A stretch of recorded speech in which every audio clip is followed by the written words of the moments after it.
Let's climb this mountain of eBay wins.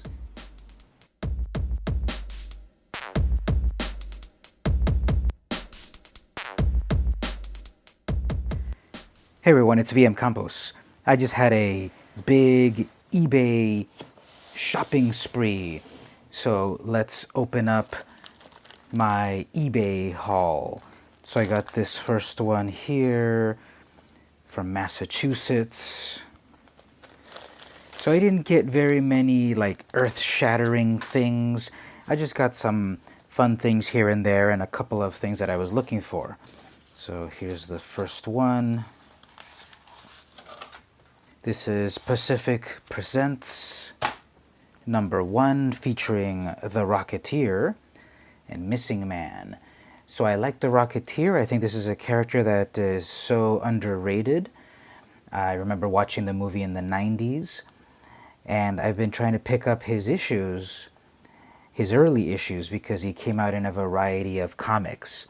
This is #1, but it is not his first appearance. Actually, it is his third appearance in his main story.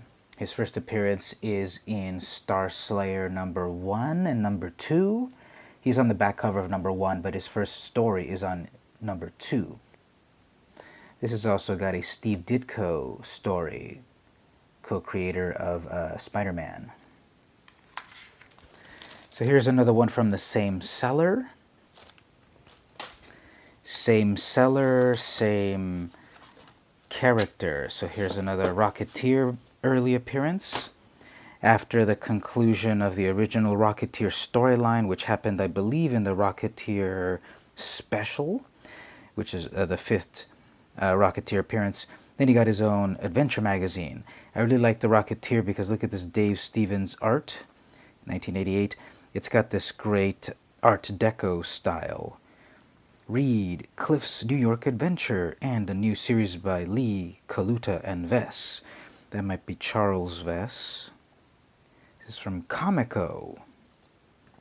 I forgot to mention this is from Pacific Comics, a comic company that was publishing in San Diego in the late 70s to the mid 80s. They're gone now. And Comico also is an outfit that used to publish comics back in the day. Next, I got something from Plymouth, Michigan, not Massachusetts. I didn't get a chance to get this one in the comic shops. It's sold out so fast, so I picked it up for a few bucks on eBay. This is Venom, #6. I guess officially Venom 3rd series or 2nd series or something. Guess who's back? By now you should know. Eddie Brock and the Venom symbiote joined together. I wanted to get this one because when I was first reading comics, back in the late 80s, I was reading Spider-Man comics. So Venom was the big character that debuted during my original comics reading phase. So it's a key issue. Here's something I got from Running Springs, California. So I got this one pretty fast because I'm in California. Let's check it out. So here we've got Vampirella #1. This is the Harris Comics rebirth of the character. I got this from a one-on-one trade via Instagram. So if you're trying to find comics, have you looked at Instagram? So Kurt Busiek, or Busiek, I never knew how to say his name. Small and Ballant, I think that's Jim Ballant. Coupon inside for free, Dave Stevens poster. I didn't check if it had the original coupon, but obviously I hope it does. And this is, guess what? An Adam Hughes cover. This is, I would say, an early Adam Hughes cover. This is 1992. So it doesn't have fully the Adam Hughes style that we know nowadays, but you can see flashes of it. Classic Vampirella character, early Adam Hughes art. All new first full color issue. Of course, we know that Vampirella's been around since the 60s, and she hails from the planet Draculon. Very cool, vibrant red blood.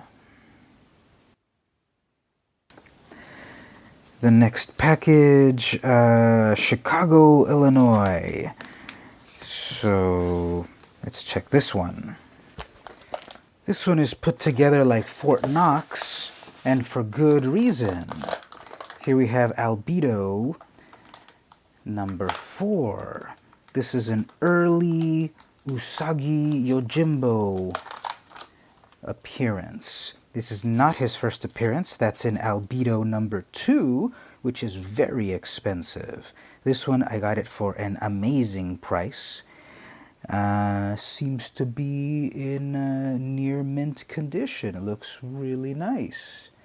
So this is an early pioneering furry comic. Albedo Anthropomorphics, number 4. Thoughts and Images, publisher. Stan Sakai, 1985. Thoughts and Images, Penguins in Space. Stephen A. Galachi, 1985. So I got it in this Mylar case. Great. And was really looking forward to this one. Great, cool character, early appearance, very different from the current style. Looks like a little gumdrop head. But what's not to like about samurai rabbits?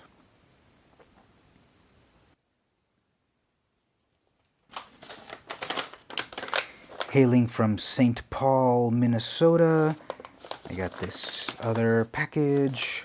This one should be a little easier to open up. So we've got Amazing Spider-Man number 312. Now, I had this one back in the day when I was reading and collecting comics in the beginning. I got this one right out of the comic shop back in 1988.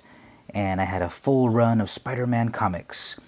I actually then sold this book before I really knew the value of comics, and I sold it for cover price. So a couple of years after I bought it, I sold it to a friend in middle school for cover price, $1.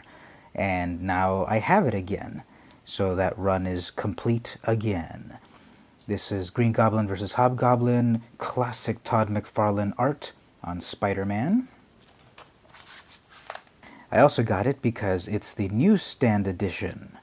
So by this time, the newsstand had greatly diminished in the publication of, or distribution that is, of comics. And so getting newsstand editions of some of these books from the 80s and 90s is a good way to collect comics. The opposite is also true. In the late 70s, early 80s, comic shops were not popular. So if you get a direct edition version of some early 80s comics, that's the valuable one. So glad to have this back in my collection. Really fun, colorful eBay official tape on this. This is coming from Los Angeles, California. So more eBay tape. This one was packaged really well. The person that sent it to me knows what they're doing. So anyway, this is Anything Goes, numbers 1, 2, and 3. I got a lot of books, numbers 1, 2, and 3. This is a series you might not have heard of. It's published by... who published this one? Not exactly sure. But I got this because it's one of these 80s independent books. It's got some rather indie, underground-ish types of stories. There's The Flaming Carrot, for example, by Bob Burden, recommended for mature readers. John Strand and Gilbert Hernandez from the Love and Rockets. Scott Deschênes and Michael T. Gilbert, Mike Barron and Dave Garcia, Alex Toth, and Mark Hempel. So Toth, of course, famous artist. Let's take a quick look inside. The main reason I got it was because it had... I wanted it for a specific artist. This is number 2. Alan Moore, David Simpson, Jack Kirby, Joe Sinott, Jack Croman, Dennis Fujitake, Art Spiegelman, Sam Keith. So this is early books with creators that would go on to bigger fame. What's the date on this? The date's here about 1986 or so. So think in terms about 86. And then there's this third one. This is one of the reasons I got it. Number 3, very cool Cerebus the Aardvark cover. That's Dave Sim. This issue, Marty Lyles and Howard Cruz, Mike Kazela, Marv Wolfman and Gary Quappiz, Daniel Clowes, Mark Wheatley, Pat Boyette, and a new Cerebus vignette by Dave Sim. So I got this lot because of Mike Kazela. I really like his style. It's super cartoony and fun, and I'm just kind of picking up some of his books here and there. Let's see if we can take a quick look. Laundromat at the End of Everything, page 17. Oh, I wasn't expecting it to be color for some reason. This is definitely during the 80s black and white boom. So different artists and styles. That's what I was looking for right here. Captain Jack in the Laundromat at the Edge of Everything. Not Captain Jack the pirate, Captain Jack the space cat. So this is a great fun series that you've never heard of, The Adventures of Captain Jack by Fantagraphics. So Mike Kazela, he's worked on TV, animation, and all of that. He had his own series, Critters as well, he was there. Fantagraphics. So maybe this was published. Anything Goes number 3, 1986. Anything Goes is published monthly as the Comics Journal by the Comics Journal Inc. I believe these are also being sold like for a fundraiser.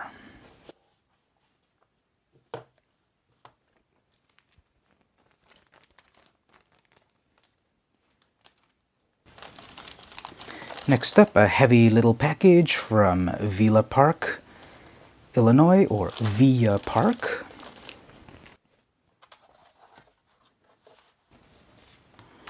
Yes, this is Afterlife with Archie. If you haven't read this series, it's an amazing take on the world of Archie comics. Basically, a zombie plague infests Riverdale. It's super gory, it's super pensive, great art. Francesco Francavilla does a great job on these. I have the trade paperback, but I've wanted the single issues. Some of these covers are just so beautiful. Look at the sense of dread and doom in this. Second printing variant, number 1. Number 2, first print. This is such an iconic cover for me because I've seen it in the various websites and everywhere. Archie Jughead basically gets zombified and starts a zombie plague. Number 3. Again, beautiful conceptual covers here of horror. Forsyth P. Jones III, Jughead, pal till the end. And then number 4. Look at those covers. I love them. Now entering Riverdale, Drive Safely. And look at that zombie horde coming at you with the king of the zombies above them. So thanks for the boards. I wonder why they didn't put him in.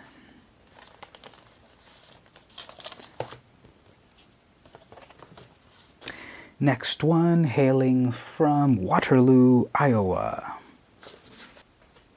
Some more fun eBay tape. Thank you message. Yeah, Invincible number 1. Now, this is, of course, Robert Kirkman's other famous comic book, the big one being The Walking Dead. So if you've got a copy of The Walking Dead number 1, I salute you. This is number 1 as well, and it's getting really a lot of hype and a lot of value because the TV show, movie, etc. So here's number 1. Now, this is number 1, Larry's Wonderful World of Comics Limited Edition. This is a super rare variant of #1. It's not a reprint. It's not the 5th anniversary reprint. It's not the 10th anniversary reprint. It's nothing like that. This was published and printed concurrently with #1, #1. So this is from around like 2002 or 2003 or so. And Larry's Wonderful World of Comics commissioned this variant for their stores. Print run on this is minuscule. This is like a 1 to 100 or 1 to 500 ratio if you're thinking in terms of variant ratios. So got this for a great price, being it so limited in the general population of this series. So I got Invincible #1, Larry's edition. Here's one, it's already opened up, I already know what it is. Here's one that I've also been trying to recapture from my youth.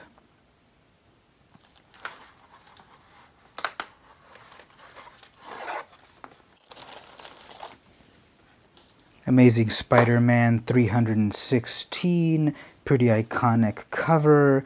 Venom versus Spider-Man. This is actually Venom's first appearance on the cover. Actually, his head appeared in 315, but this is the one everyone wants. And I had this one back in the day. I had a full run of Spider-Man from number 293 to 333 back in the day. I don't know what happened to this book, but I don't have it in my collection anymore. So I hunted around online for one, and I kind of did it at an inopportune time because now with the announcement of the Venom movie and all of that, this issue is just blowing up in value. I didn't want to overspend on it. But I got it. It's not in the best condition. It's definitely been read. Pages are yellowed. Some nicks here and there. Color isn't as bright as it could be. But it's a newsstand edition. So again, newsstand editions of certain books at certain times are more valuable than the direct edition. So reunited with this bad boy, and it feels so good. And lastly, the biggest package of all. This one comes from Lake Forest, Illinois. What could it be? So a little early for St. Patrick's Day, but I got some fun green packing peanuts.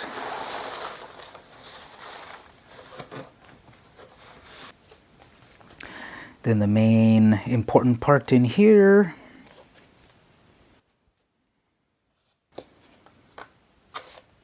It's another Amazing Spider-Man number 316. This one is in mint condition compared to the one I just showed a moment ago. But newsstand edition, direct edition. I loved those little corner box arts. This is what's designating the direct edition, newsstand edition. So again, I've got the book that I used to have 30 years ago.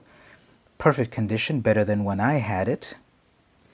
And I've got both in my personal collection. Classic cover here. Cover swiped throughout the years. McFarlane swiped it again in Spawn number 223 or something. 240 or something. One of his sequence of cover swipes. So, classic cover, I remember that. Watch out, Spidey, Venom's coming for you.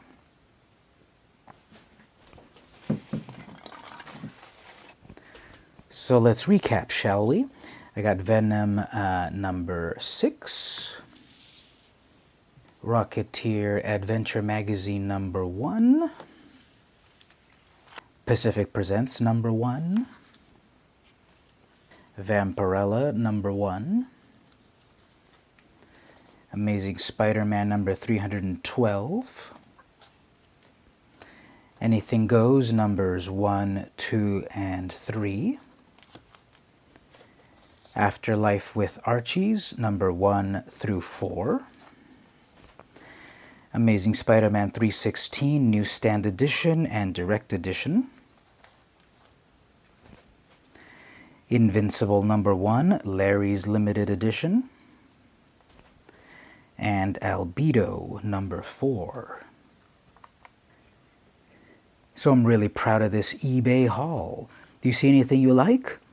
What about you? Have you bought anything cool on eBay recently? Tell me about it in the comments. Don't forget to subscribe, and see you on the bay.